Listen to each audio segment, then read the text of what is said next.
Τι είναι αυτό? Ένα σπουργίτι.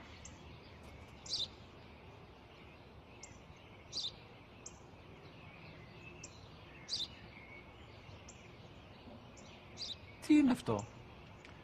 Μόλις τώρα στο πατέρα, σπουργίτι είναι.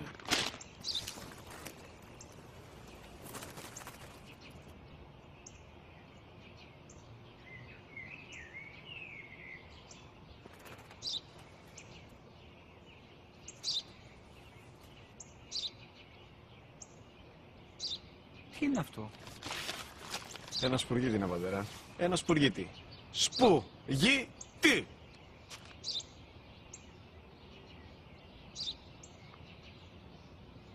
Τι είναι αυτό? Γιατί το κάνεις αυτό το πράγμα, μπορείς να μου πεις? Τόσες φορές σου είπα, είναι ένα σπουργίτι! Δεν το καταλαβαίνεις! Πού πας?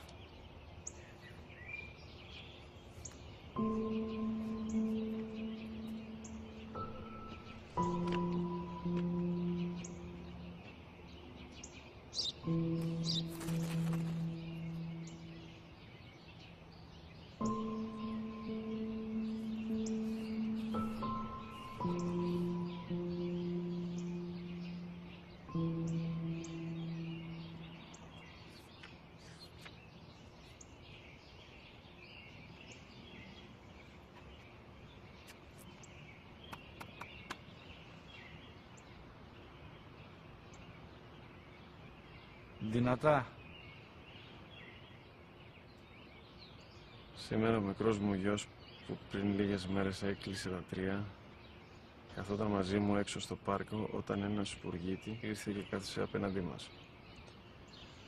Ο γιος μου με ρώτησε 21 φορές τι ήταν αυτό και το απάντησα και τις 21 φορές ότι ήταν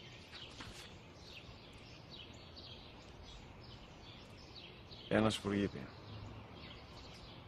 Τον αγκάλιασα τρυφερά και τις 21 φορές που μου έκανε την ίδια ερώτηση, ξανά και ξανά, χωρίς να εκνευριστώ, νιώθοντας στοργή για το αθώο μου αγοράκι.